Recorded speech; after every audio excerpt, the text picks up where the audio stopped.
श्री वाल्मीकि कृत रामायण भाग 5। विश्वामित्र ने आगे बताया, मेरे प्रिय राम, ऐसा जानो कि ताटक पूर्णतः दुष्ट है, अतः स्त्री हत्या के संकोच को छोड़ दो। याद करो कि इंद्र ने विरोचना की पुत्री का कैसे वध किया था, जब उसने पृथ्वी को नष्ट करने की इच्छा की थी। उसी प्रकार भगवान विष्णु ने तब भृगु मुनि की पत्नी का वध कर दिया, जब उसने इंद्र की हत्या करनी चाहिए। अतः अपनी व्यग्रता को त्याग मेरी आज्ञा का पालन करने हेतु स्वयं को तैयार करो। ये आज्ञा पाकर श्री राम ने अपना धनुष ताना। उसकी भयंकर ध्वनि से चारों दिशाएं प्रतिध्वनित हो उठी, जिसे सुनकर सभी जीव भयभीत हो गए। जब भगवान राम के धनुष की ध्वनि ताटक ने सुनी, तब उसे अत्यंत आश्चर्य हुआ। साथ ही साथ वह अत्यंत क्रोधित हो गई। वह उन्मत्त होकर इस भयंकर ध्वनि के उद्गम स्थल की ओर तीव्र गति से बढ़ने लगी। जब श्री राम ने उसे आते देखा, तब उन्होंने कहा, हे लक्ष्मण, जरा इस विभत्स और महाकाय राक्षसनी को देखो। ये इतनी भयंकर है कि पवित्र हृदय वाले इसे देखते ही अचेत हो जाएं। तथापि चूंकि ये स्त्री है, मैं इसका वध नहीं करूंगा। मैं इसके हाथ, पैर, नाक और कान काटकर छोड़ दूंगा, जिससे यह अहानिकर हो जाएगी। इस प्रकार से अंग भंग हो जाने पर ये और अपराध करने के योग्य नहीं रह पाएगी। आगे बढ़ते हुए ताटक ने धूल की आंधी उड़ाई, जिससे कुछ क्षण के लिए श्री राम और श्री लक्ष्मण देख पाने में असमर्थ से हो गए। तब अपनी मायावी शक्ति से ताटक ने पत्थरों की वर्षा आरंभ की। अपनी पूर्व स्थिति में आकर श्री राम ने सारे पत्थरों को नष्ट करके शीघ्र ही ताटक की भुजाएं काट दी। उसी समय लक्ष्मण ने उसके कान तथा राम के आदेश पर उसकी नाक का अग्रभाग भी काट दिया, किंतु अपनी मायावी शक्ति का उपयोग कर वह अदृश्य हो गई। अदृश्य अवस्था में ही उसने पुनः पत्थरों की वर्षा आरंभ की। विश्वामित्र ने अधीरता पूर्वक याचना की, हे राम, संधि प्रकाश की बेला आने ही वाली है और इस काल में राक्षसों का पराक्रम अत्यधिक हो जाता है। अतः अपनी ये दयालु प्रवृत्ति त्याग कर ताटक का वध कर दो। जैसे ही श्री राम ने बाणों की बौछार आरंभ की, ताटक प्रकट हुई और उनकी ओर बढ़ने लगी।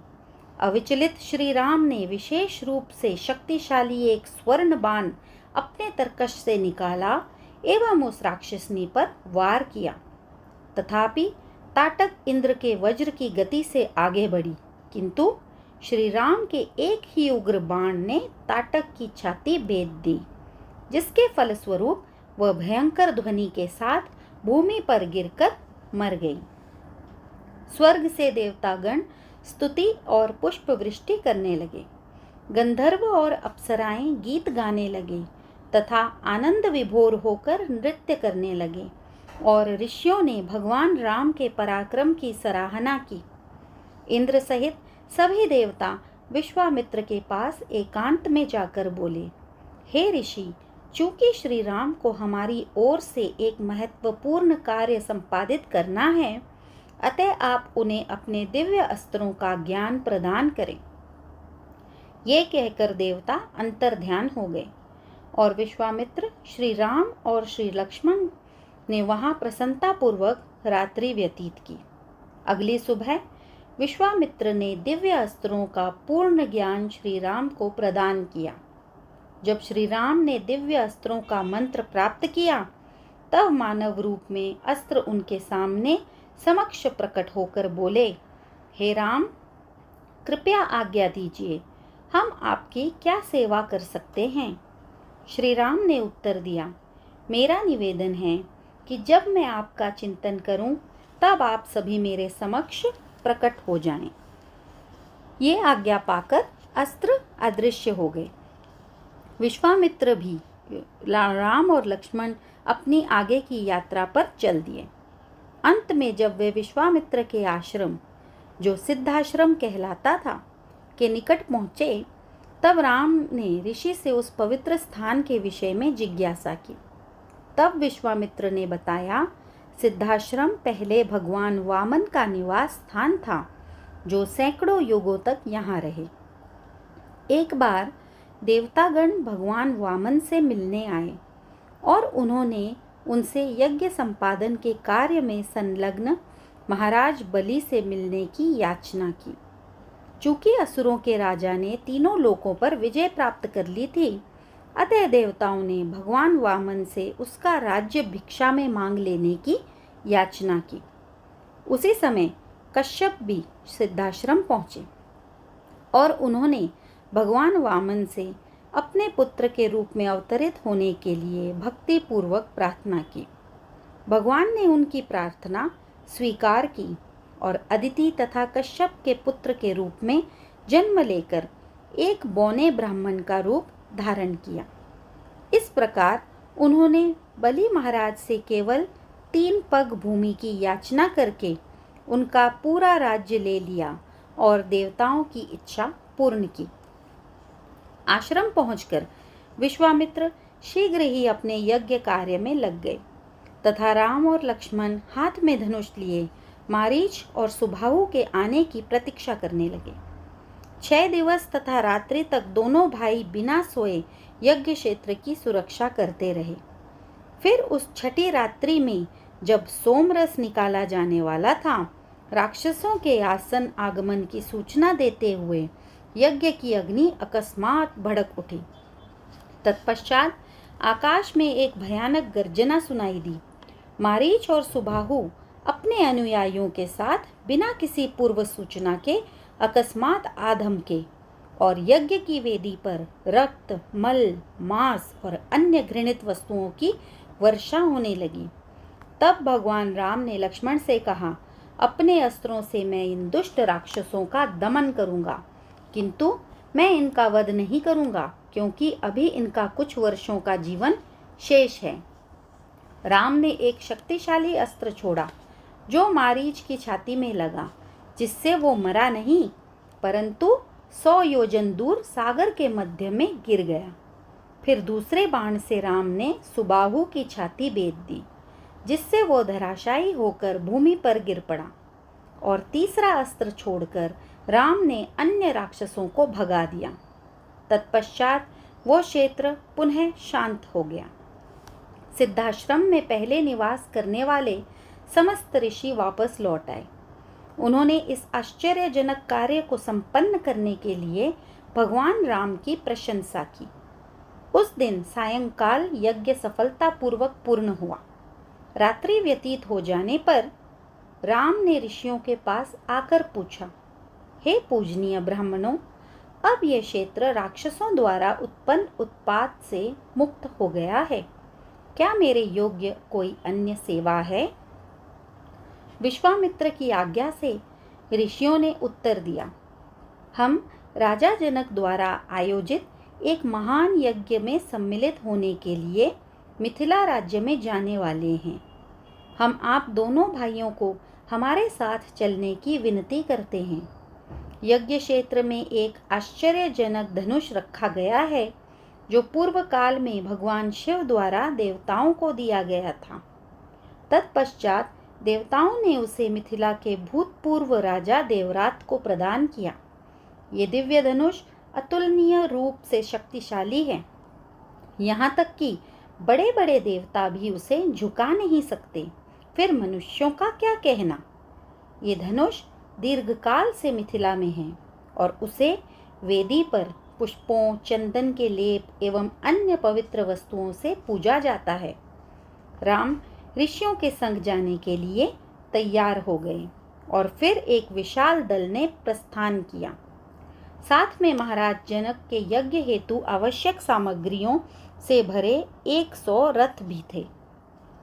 पूरे दिन यात्रा करने के पश्चात उनका दल सोन नदी के तट तक पहुंचा, जहां उन्होंने रात्रि को विश्राम किया। वहां विश्राम करते हुए राम ने विश्वामित्र से उस स्थान के संबंधित इतिहास के विषय में जिज्ञासा की। तब ऋषि ने राम को निम्नलिखित कथा सुनाई। एक समय कुश नाम के एक महान ऋषि थे जो भगवान ब्रह्मा के पुत्र थे। कुश के 4 क्षत्रिय पुत्र हुए जिन्होंने 4 नगरों की स्थापना की। उन नगरों में से एक सोन नदी के तट पर था। कुश के पुत्र कुशनाभ को अप्सरा धृतची से 100 पुत्रियां उत्पन्न हुई। यौवनावस्था में ये बालिकाएं अति सुंदर हो गईं और वे उस नदी के तट पर एक साथ खेला करती थीं। एक बार पवन देव वायु ने उन युवतियों को देखा और वे उनके सौंदर्य पर मोहित हो गए। उनके पास जाकर वायुदेव ने कहा, हे सुंदर युवतियों, यदि तुम सभी मेरी पत्नियां बन जाओगी तो मैं तुम्हारे इस क्षणभंगुर मानवीय सौंदर्य को चिर दिव्य यौवन में परिवर्तित कर दूंगा। युवतियों को वायु के प्रति कोई आकर्षण नहीं था, अपितु उन्हें ये प्रस्ताव अपमानजनक लगा। उन्होंने कहा, हम स्वयं अपने पतियों का चयन करने के विषय में कभी नहीं सोच सकती। हम अपने पिता द्वारा चुने हुए वर से ही विवाह करेंगी। एक महान राजर्षि की पुत्रियां होने के कारण हमारे पास तुम्हारे इस अशिष्ट व्यवहार के लिए तुम्हें शाप देने की शक्ति है, किंतु हम ऐसा नहीं करेंगी क्योंकि हम अपनी तपस्या के फलस्वरूप संचित पुण्य का नाश नहीं करना चाहती। वायु, जो जल्दी क्रुद्ध हो जाते हैं, अति अपमानित हुए। प्रतिशोध लेने के लिए वे सूक्ष्म रूप से उन 100 कन्याओं के शरीर में प्रविष्ट हो गए और उन्होंने अपनी शक्ति से उनकी शारीरिक आकृतियों को विकृत कर दिया। जब वे कन्याएं विलाप करती हुई घर पहुंची, तब उनके पिता को ये देखकर दुख हुआ कि वे सब कुबड़ी हो गई हैं। कुशनाभ द्वारा पूछे जाने पर कन्याओं ने पूरी घटना का वर्णन किया। महाराज कुशनाभ ने अपनी पुत्रियों द्वारा वायु को शाप न देकर स्वयं पर नियंत्रण रखने पर उनकी सराहना की। तब वे उन कन्याओं के विवाह की चिंता करने लगे। कुछ समय पहले एक महान ब्रह्मचारी जिसका नाम चुली था, अत्यंत कठिन तपस्या कर रहे थे। एक अविवाहित गंधर्व कन्या उसकी तुच्छ दासी बनकर सेवा करने लगी। अतः चुली ने उसकी निस्वार्थ सेवा से प्रसन्न होकर उसे वरदान दिया। उस कन्या ने ऋषि से आग्रह किया कि उसका कौमार्य भंग किए बिना उसे एक असाधारण पुत्र की प्राप्ति हो। चुली उसके प्रस्ताव से सहमत हो गए और इस प्रकार उनके मन से ब्रह्मदत्त नामक एक पुत्र प्रकट हुआ जो श्रेष्ठ यौगिक पराक्रम वाला था। तत्पश्चात ब्रह्मदत्त ने राजा की भांति शासन किया और उसे ही कुशनाभ ने अपनी पुत्रियों के योग्य वर के रूप में चयन करने का निश्चय किया। इस प्रकार कुशनाभ के महल में आमंत्रित किए जाने पर ब्रह्मदत्त ने उन 100 कन्याओं को पत्नियों के रूप में स्वीकार किया। विवाह उत्सव में उनमें से प्रत्येक का हाथ स्पर्श करते ही एक एक करके सभी कन्याओं की विकृतियां समाप्त हो गईं और उनमें से प्रत्येक पुनः सुंदर बन गई। विश्वामित्र ने अपनी कथा समाप्त करने से पहले बताया, कुशनाभ को कोई पुत्र नहीं था, अतः पुत्र प्राप्ति के लिए उन्होंने यज्ञ करवाया। फलतः कुशनाभ को आगे चलकर एक पुत्र प्राप्त हुआ जिसका नाम गाधी था और मैं उन्हीं राजा गाधी का पुत्र हूँ। अगले दिन प्रातःकाल उनका दल आगे की यात्रा पर चल पड़ा और सायंकाल तक वे गंगा के तट पर पहुँच गए। रात्रि उन्होंने वहीं व्यतीत की। जब राम ने विश्वामित्र से गंगा नदी के इतिहास के विषय में जिज्ञासा की, तब विश्वामित्र ने कहा, हिमालय के देवता हिमवान को मेरु पर्वत की पुत्री मेना से गंगा और उमा नामक 2 पुत्रियां उत्पन्न हुईं। एक बार ब्रह्मा ने हिमवान से निवेदन किया कि वे भविष्य में ब्रह्मांड के कल्याण के लिए गंगा को देवताओं को सौंप दें। हिमवान शीघ्र ही सहमत हो गए और उन्होंने अपनी पुत्री उमा को भगवान शिव को दे दिया, क्योंकि वह तपस्या करते समय सदैव भगवान शिव का ही ध्यान किया करती। उमा को लेकर भगवान शिव निर्विघ्न रूप से उनके संग वैवाहिक जीवन व्यतीत करने लगे, किंतु 100 दिव्य वर्षों के व्यतीत होने पर भी उन दोनों के संयोग से कोई संतान नहीं हुई।